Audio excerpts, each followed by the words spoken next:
Je n'achète plus de churros à l'extérieur. Depuis que j'ai appris à faire mes propres churros, il est beaucoup plus facile et plus savoureux de les préparer à la maison, tout en économisant beaucoup d'argent.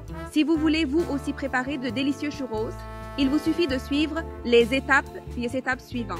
Commençons par verser 2 tasses de lait dans une casserole, puis 4 cuillères à soupe de sucre pour lui donner une touche sucrée, une demi-cuillère à café de sel. Pour couronner le tout, ajoutez 2 cuillères à soupe de margarine qui rendra la pâte très molle et une cuillère à café d'essence de vanille pour lui donner une saveur irrésistible. Portez le mélange à ébullition à feu moyen. Remuez constamment pour que le lait chauffe uniformément. Au fur et à mesure que le lait chauffe, le sucre et la margarine se dissolvent, créant un mélange homogène et crémeux. Une fois le lait bouillant, il est temps d'ajouter la farine. Ajoutez 3 tasses de farine petit à petit, en remuant constamment pour que la pâte ne s'agglomère pas. Cette étape est très importante. Le mélange deviendra de plus en plus épais, mais ne vous inquiétez pas, c'est comme ça. La clé est la patience. Plus vous remuez, plus la pâte sera lisse et uniforme. Et voilà, la pâte est parfaite. Éteignez le feu et transférez la pâte dans le mixeur. Ajoutons 2 œufs à la pâte.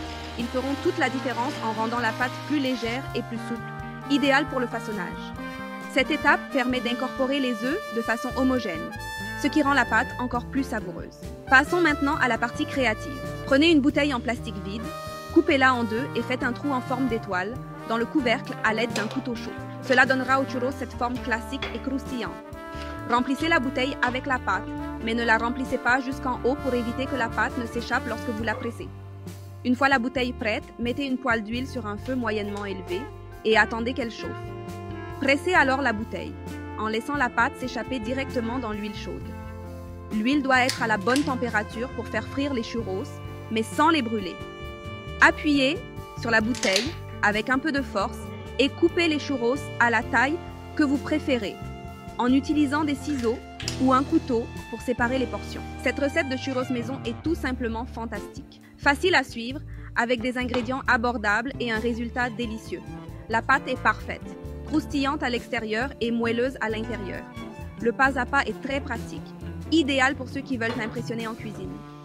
Au fur et à mesure que les churros brunissent, retournez-les délicatement pour vous assurer qu'ils sont uniformément dorés. C'est incroyable de voir comment ils grandissent et deviennent croustillants. Lorsqu'ils ont atteint la couleur dorée parfaite, retirez-les de la poêle, égouttez l'excédent d'huile et placez-les sur une assiette recouverte de papier absorbant pour qu'ils restent secs.